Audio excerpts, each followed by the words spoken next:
And to talk about that, we have Amber Case on stage. Please welcome Amber.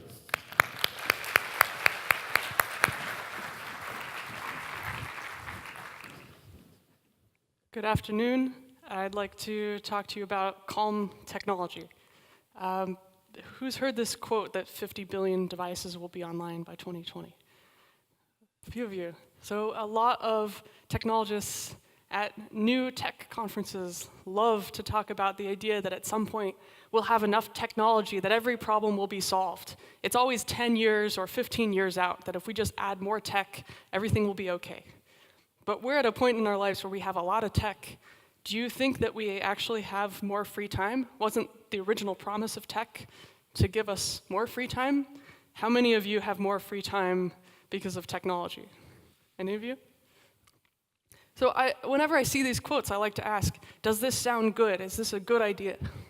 And you have to consider the interactions that we already have with technology. First, the idea of a smart watch. Sometimes it helps us from looking at our phone and getting an email notification from work and getting us stressed out.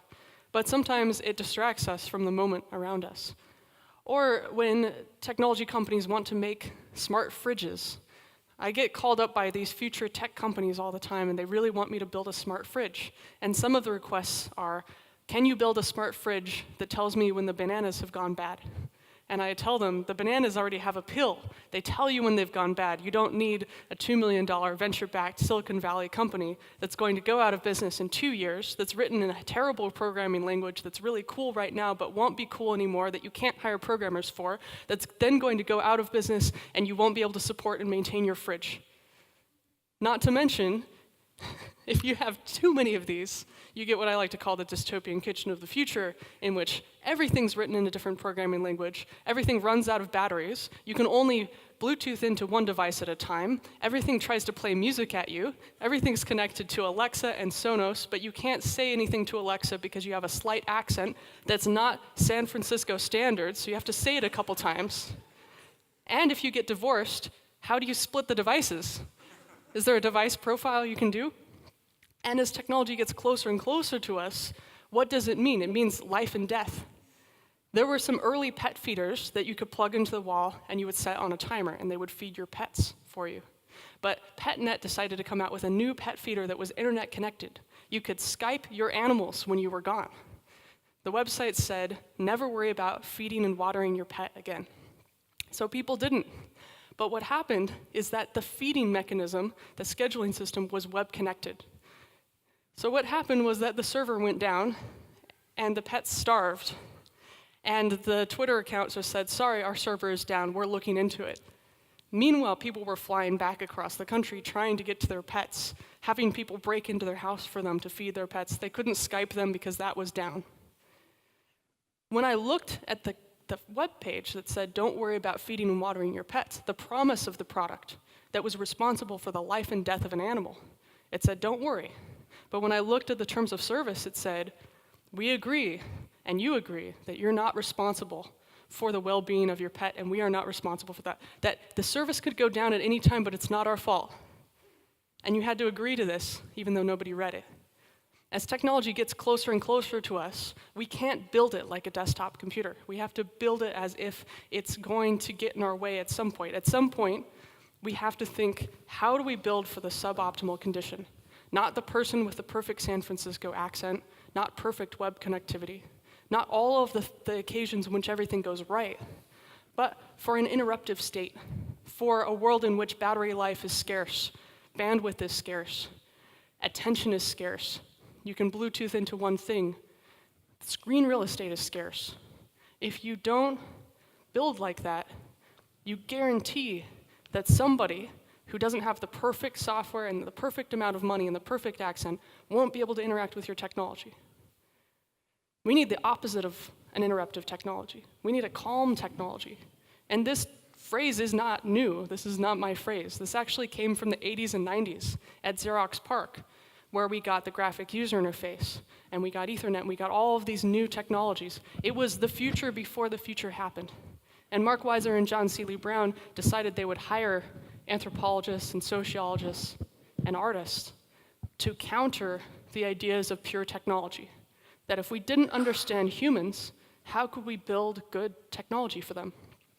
And they wrote an amazing series of papers, which I have on calmtech.com. And one of the papers is The Coming Age of Calm Technology. They said at one point, we had many people sharing a mainframe computer. Many people shared one device. Then we started to have desktops where a couple people shared a device. We're going to enter into a world, they predicted in 1993, 94, where many devices share each of us. And at that point, the scarce resource will not be technology. Technology will be cheap. The scarcest resource will be our attention and how devices make or break that attention, respect it, work well with it. That will be the future of how we need to design. Now, Mark Weiser died, and he isn't around to even see the future that he talked about, the ubiquitous computing future. When I found this when I was doing my thesis on mobile phones in 2007, when the iPhone came out, I got really upset, and I said I want to bring his work back to life, to the generation in which it should have been talked about in. There are these ideas of invisible technology. Advertisers love this idea of invisible technology, and usually the quote gets thrown around that technology should just be invisible everywhere. But that's not the original point of that quote. The original quote is from Mark Weiser, and he says, "A good tool is invisible. You focus on the task, not the tool. A book is an exceptional interface. The complexity folds in on itself. When you read words from an exceptional author, you dissolve into the book. You become one with the book. You care about the characters and get to know them better than you do your next door neighbor in some cases, because the interface dissolves and becomes invisible. It's something that you work alongside with. It doesn't do the work for you. In fact, you're adding your imagination to it, and that's why it's powerful. That's why Legos are powerful. When you build a tech that's too much tech, you don't allow any imagination anymore. You overbuilt it. How do you work with people's imagination to inspire them and retain that culture that they're bringing to it instead of eliminating it? So let's talk about designing calm technology. There were a few principles in these papers, and one of the papers was called "The World is Not a Desktop." We can't design the world as if we have full attention in front of a desktop computer with software we download, or rather install on a CD-ROM every 2 years that's stable. We are computing between moments. We are computing at the checkout line at the grocery store. We're computing on the way home. We're trying to unlock the door to our house with our phone that's running out of batteries because we thought we would be high-tech and install a smart lock on our door that isn't very smart. Mark Weiser said, we need to make smarter humans, not smarter technology. How does the technology actually amplify our intelligence instead of do things for us and make us feel dumb? So one of the principles he outlined is that technology shouldn't require all of our attention, just some of it, and only when necessary. This is a pretty simple technology, but a tea kettle. You set it, you forget it, calls to you when it's ready. If you were to make a tea kettle today, you would Bluetooth into the tea kettle. It would give you a countdown timer. It would tell you that your Android app is not compatible and you need a software update because some hacker decided to hack that and attack the DNS layer of the web. It takes so much bandwidth that you can't stream Game of Thrones over Netflix. Like, it would just be this terrible thing, and it would take your personal data, sell it on the dark web, and then suddenly you would be part of a whole drug ring that was selling all sorts of exciting things to other people across the entire country. This is a tea kettle.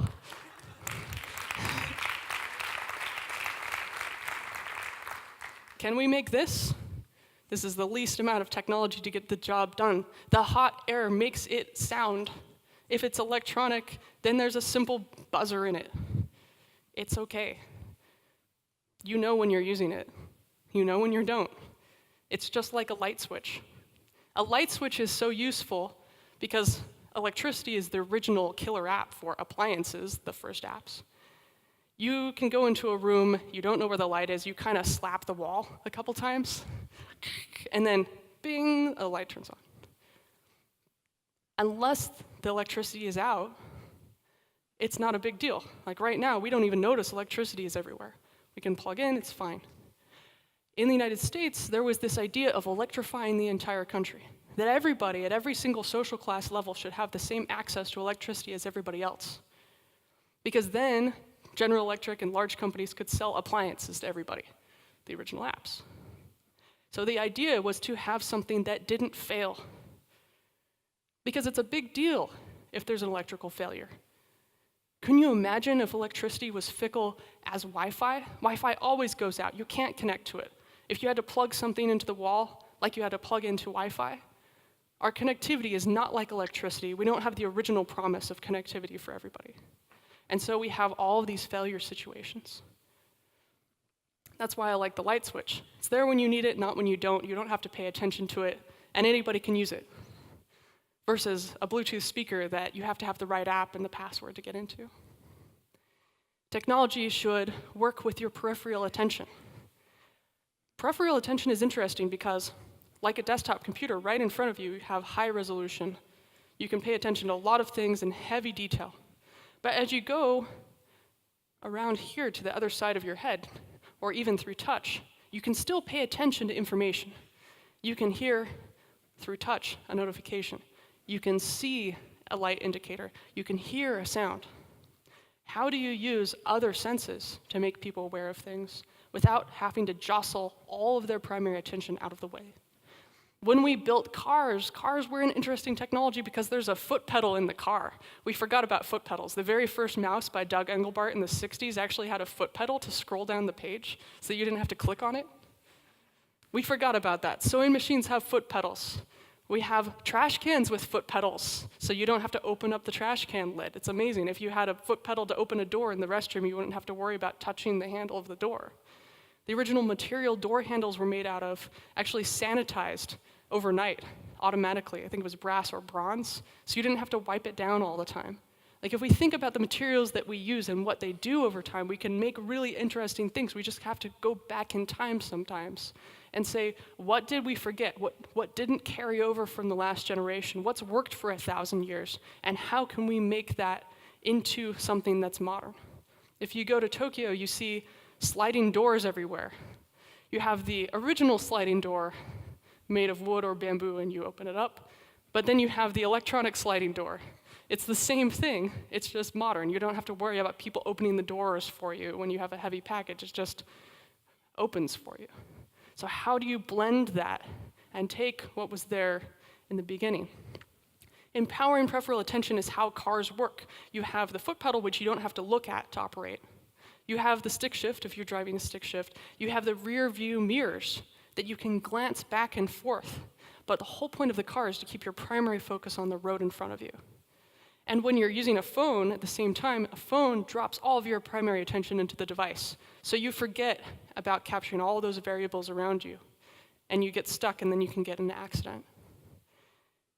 This is a very silly example, but this is a smart posture sensor. All it does is notices when you have bad posture, but you fixed it. It's good. Then you wear it around your waist, and it's kind of like little brother technology instead of big brother. It notices when you are slouching, and then it buzzes you. But the most important part about this device, before they decided to get high tech and give you a smartphone app, is that it just gives you what you need. A lot of Microsoft Outlook reminders have that ding, and everybody hears it around you. That's not the point of that. The point is to have a personal notification. A very serious example of this is that I had an employee that had an insulin pump. He was very excited to get this automatic insulin pump that he didn't have. He was just a normal human being. He got the insulin pump installed, and he'd have to refill it every once in a while. And if he needed to refill it, the device would beep. So I was in a meeting with him, and the device beeped. It was at a bad frequency, just this jarring, horrible frequency. And I said, "Is that your insulin pump?" And he said, "Yes." I was at a wedding, I was at a funeral, I was in a movie theater, and I beeped.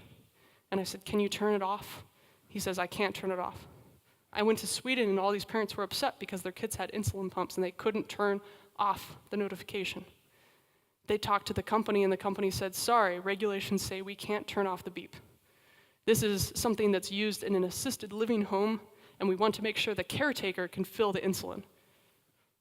They had no clue that you might use it for something else or that you wanted a buzz. When he went to a loud concert, he couldn't hear the beep. He almost died because he didn't refill the insulin. So he made a little phone alarm that he would carry with him, and it would buzz him when he needed a refill. completely negating the whole purpose of the freedom that this insulin pump was supposed to provide to him to make him into a human. If you're a designer and you don't allow somebody to change the notification style, you're doing them a disservice because you don't know in what scenario people might use it in, especially for healthcare. You have to consider changing it into a different state might enable lots more people to use it. This is still a problem with this particular insulin pump company, and it hasn't been solved yet. If you can figure out how to solve it, please do. Technology should inform and calm at the same time. There are these ads, usually with somebody from San Francisco who wakes up in the morning in a perfect condo that's very expensive. And they hear Siri or somebody talk to them for the first time in the morning. Of course, Siri can understand them perfectly on the first try because it's scripted, and Siri tells them this big, long story about their day. This morning, you have an appointment with Grace, and da-da-da-da-da-da. And then everything is about them being completely alone. There's no truck noise or anything else behind the scenes. And I thought, this is really dumb. Who wants to wake up to hear this disembodied computer voice tell you the weather report all the time? I just want the least amount of information. I don't want my house listening to me all the time to give me a weather report. Why? So my old co-founder and I made this light bulb. It's just connected to a weather report, and it changes color based on the weather that it's going to be that day. And it's in the kitchen. It's not in your bedroom. So you wake up in the morning, you stumble into the kitchen, make yourself some coffee, and then you know what weather it's going to be, just by the color. You kind of get the understanding. And then you can look at the iPad installed on the wall to get more higher resolution information, but this is a good example of a calm technology because it's low resolution indicator that you can see using kind of ambient awareness of what's around you. And then you can go to the higher level information. I was really excited this day because I was living in Portland, Oregon, where it rains a lot. So the light bulb was usually blue in the morning, but this particular morning the light bulb was yellow, and I got really excited because it was going to be sunny out, and that's it. How much tech is required for this? Not that much. If you wanted to make less tech, you could make less tech. But this is a pretty simple thing. It's not listening to you. There's no face recognition. There's no disembodied voice. There's no asking for the weather. It's just there. And if somebody else stays over at your house, they don't know what it is. It doesn't matter. Or you can explain it to them, and it's cool. But it's not in your face. Technology should amplify the best of what humans can do and the best of what technology can do. So many people are obsessed with artificial intelligence as if something we could create as humans would be better than what we've had for millions of years of evolution. That suddenly we can just shortcut everything. Throw all culture out the window, throw all tools, throw all history, throw all culture out the window, and from a small group of people that speak one language and are 22 years old decide that this is the entire world. My grandpa worked on AI, my dad worked on AI. We had debates about this. On Sundays, after breakfast, we would talk about AI.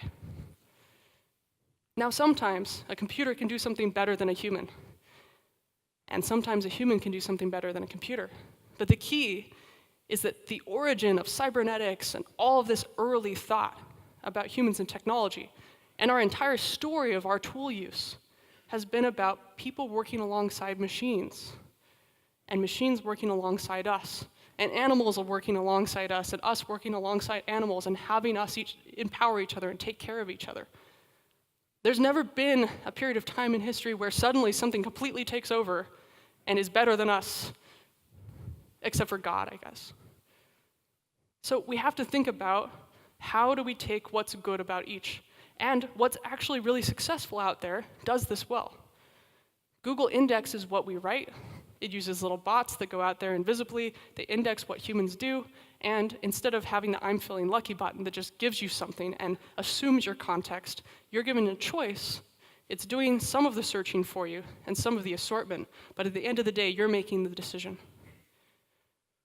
This is really important to remember because the minute we try to automate everything and make a computer act like a human, we often put humans on pause. We make humans act like computers. Whenever you call one of those phone tree, the automated phone lines, and you have to yell into it a bunch of times and it sends you back to the beginning, and all you do is press 0 to try to get to the operator because you just want to hear a person, if we decide to automate everything, we better have very good customer service because when things break, they will break really badly. and we need to have a human that has some compassion to bring us back. There's a story of a startup founder in San Francisco who never took public transportation. And he said, we don't need a person in a box in the train station to help us out. We can just automate that. All tickets should be digital. And the interviewer said, can I take you down to the train station and have you tell the person that? And he said, sure. So he goes down to the train station, talks to the woman in the box and says, hi, you shouldn't be here. I want to automate you. And she laughs and she says, well, watch. Just sit here and watch how I do my job. And this little tiny woman walks up and she says, my phone is out of batteries. I'm new here I've never been in this country before. Can you help me out? And the woman with like grace and poise helps her to figure out where she is, buys her a paper ticket with some cash, and she's on her way. The whole idea of having a real person there was that when things go wrong, which they will, when your phone runs out of battery, when the ticket machine fails, you have a person there to help out. I've been stuck in airports because I accidentally bent the QR code on my boarding pass, and it's an automated border entry, and I had to look for the nearest security camera, jump up and down, and wave my hands to make sure that somebody, hopefully wasn't on a bathroom break, might see me and come to my rescue in the 20 minutes. Because everybody's automated, so they're in this race. No one's going to stop and wait for you and help you. They're all in a hurry too. Our world will have more and more of these as we try to automate things. My mom's job was automated when I was 10. She used to have a really complex job at a television station. She would take reels of television and splice in the commercials and put it on air in real time for 6 channels at a time. It was a really taxing job. It was highly paid. But then a machine came in and did all of it. And her next job after that was to watch a machine do what she did while she was watched by somebody who was watching what she did. There was no hangout, there was no culture, there was no pride in the job. All of that had been removed. If we look at what the upper class has, when you get enough money, you buy Italian leather shoes, you buy something real, you have an olive oil farm, you want reality. When tech people get really upset, they like to buy a farm and farm. They like, you see this. You see them growing code from the ground, the original software and hardware. It's very well written. There's not that many bugs. You can grow corn and olives and everything in the ground. It just takes time. You get reoriented with time. So my question is, how do we work alongside this so that we don't automate away the culture and we celebrate it instead, so we still have a country to go to when we want to travel the world instead of having everything be the same? I like this guy, Todd Huffman. He decided that there are these graduate students that would prepare tissue samples. And it was very difficult to prepare the tissue sample. It took a lot of time for training, and it was hard on your hands and hard on your eyes. And the whole point was to scan a 2-dimensional tissue sample into a machine and then be able to tell whether it would become cancerous or not. So he said, I'll make a robot that works alongside people so that they can have more human time to come up with interesting ideas and cures for cancers and new experiments, so that all of those people who went through graduate school in biology could actually do their grad work instead of scan in a lab all day. So he made a thing called 3Scan. It takes the 3-dimensional tissue sample, scans it while cutting it with a diamond knife, gets all the layers. And then there's a kind of voting system where a doctor can go in and say, this became cancer, this wasn't cancer, this became cancer. How long did it take? And through this voting mechanism, a human-machine feedback loop, it outperforms an individual doctor. But it's because there's humans in the loop voting on it. Constant, fresh information. Not the idea that you could train the machine at some point and it will always be trained. That's why Facebook works so well with addiction. That's why Google works so well, because it's this constant feedback loop. We have to remember the term cybernetics, which we forgot about. It came out in the 1940s. It's slightly dystopian, but at least it has a future where we're in it. Technology can communicate, but it doesn't need to speak. This is an old idea from Natalie Jermenjenko, who was an artist working with Mark Weiser at Xerox PARC. She said, let's take the network traffic and have a little plastic thing attached to a motor. And whenever anything interesting goes on inside Xerox PARC, we'll just have it whir around a bit. That's it. So it's just kind of a water cooler. So the engineers and artists and anthropologists would hear this thing, run outside, And other people would show up and they say, what's going on? I don't know. And then they would like walk around the office trying to figure out who was working on what. This was their social network. A plastic string that was like that. That's it. This is ambient awareness. This is an indicator that tells you something's going on. You don't know what it is, but you have to work with each other to find out. There was another thing that I liked about Xerox PARC, and that's that there were beanbag chairs. Alan Kay decided that engineers kept interrupting each other. You've seen this. The engineer says, oh, I know what I'm doing. I'm going to interrupt you. So he had everybody during meetings sit in beanbag chairs because it takes a long time to get out of a beanbag chair. By the time you get out, either it must be really important to get out of the beanbag chair. By the time you get out, somebody who's quieter than you, hopefully, will be able to finish their thought before you interrupt them. So it was a kind of way of putting everybody on the same page through artificially calming them down. And now we have beanbags in tech because they look cool. But that's the origin. Every time we pick up something and say, oh, that looks cool, it was made for a purpose. That's the purpose. If you have engineers that are too fast, throw them in a beanbag chair. I love this Roomba robotic vacuum cleaner because it doesn't say, like a lot of these futuristic devices, it doesn't say, okay, I'm ready to vacuum. Okay, I'm done vacuuming. Why does it need to speak a human language? When we have technology that speaks a human language, we expect to be able to speak back to it in that same language. But it's never programmed in the way that a real human has been taught through a long time. So this is nice because it just goes dun-da-da-da when it's done, and it goes dun-dun when it's stuck. It doesn't try to do everything for you. It's not even a good vacuum cleaner. It can't clean corners. But I love the vacuum cleaner because when it gets stuck, you say, oh no, I have to help you, oh no. It's fun, and it's so silly that even cats will ride around on it in YouTube videos. The other thing about this vacuum is that it shows the clear difference between why so many people like R2-D2 over C3PO. R2-D2 goes beep, beep, beep, and he's hilarious, and we know exactly how he's feeling. Oh no, you're scared. Oh no, you're happy. Oh, you're so cute. R2. Then you have C3PO, who knows 2 million languages, and he's annoying in every single language. Technology should consider social norms. What is a social norm? Everybody in this room has a phone with a video camera, an audio recorder, a photo taker, but it's fine. So when we look at that, that's invisible.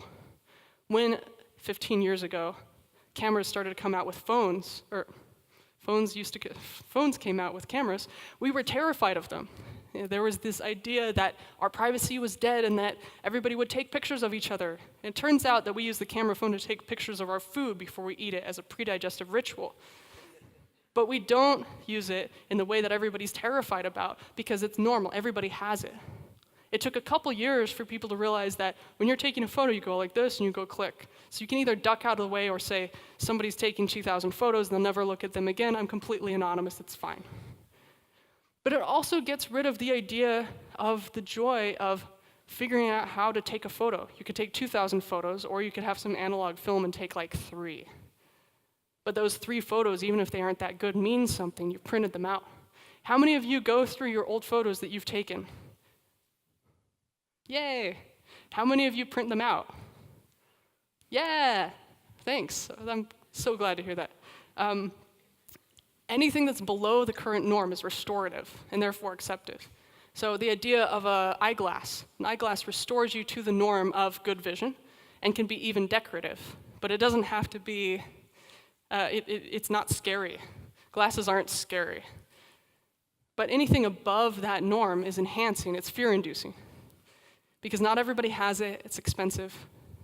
When you look at a video camera, there's a red record light that tells you and the viewer that you're being recorded. When Google Glass came out, they decided to put 14 different features in the product. And because of that, and there's no record light, journalists focused on the scariest one, which was the idea that it could just persistently record you and you had no idea whether it was recording you. Technology is more like a good meal. You don't want to give everybody the main course. It takes a little bit of time. It's never that technology isn't ready for us. It's usually that we are not ready for technology.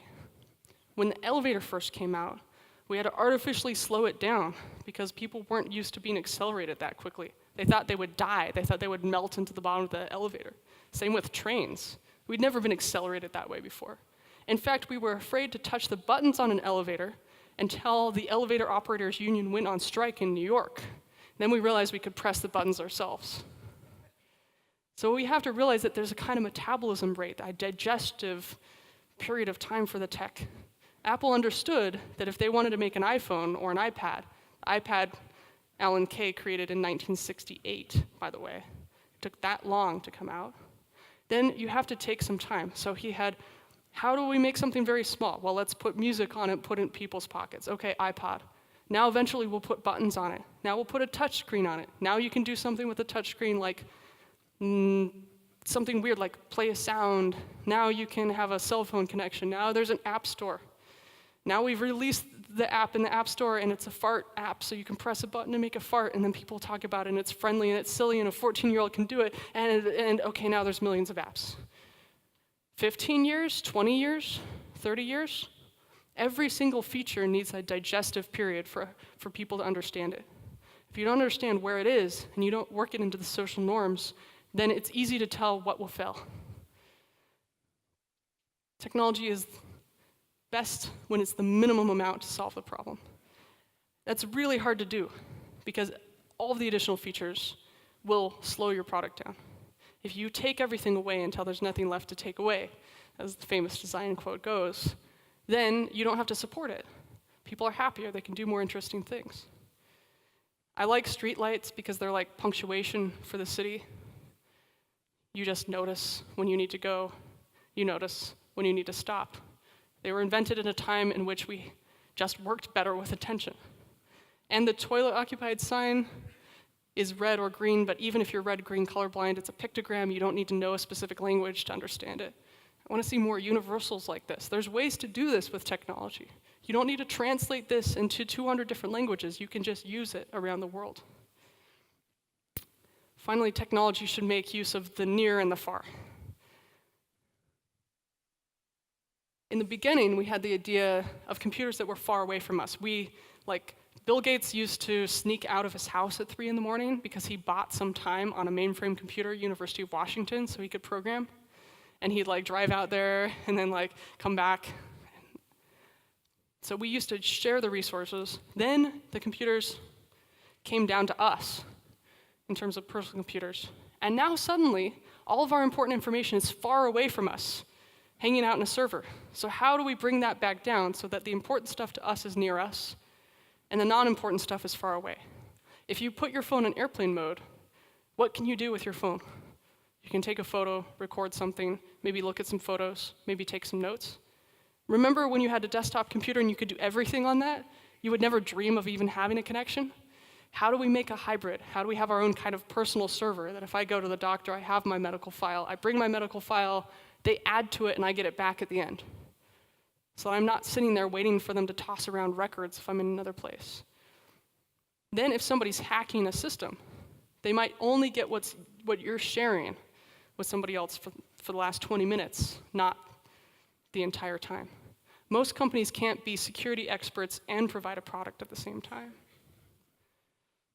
If you process as much as you can on the device itself, then you don't have to worry about bandwidth problems, because that's the newest scarce resource other than attention is going to be bandwidth.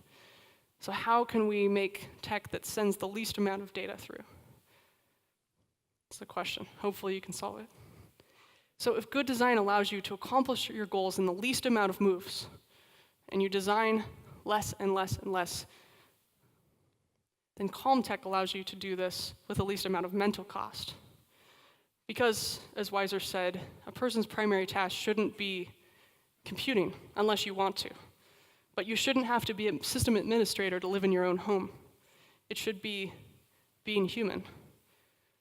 We want to automate so many things, but do you want to automate falling in love or watching your kids' first steps or eating a really good meal? I don't want Soylent. I want to eat whatever is hanging out in the city. But we need to realize, how do we have tech work with the original promise that we had?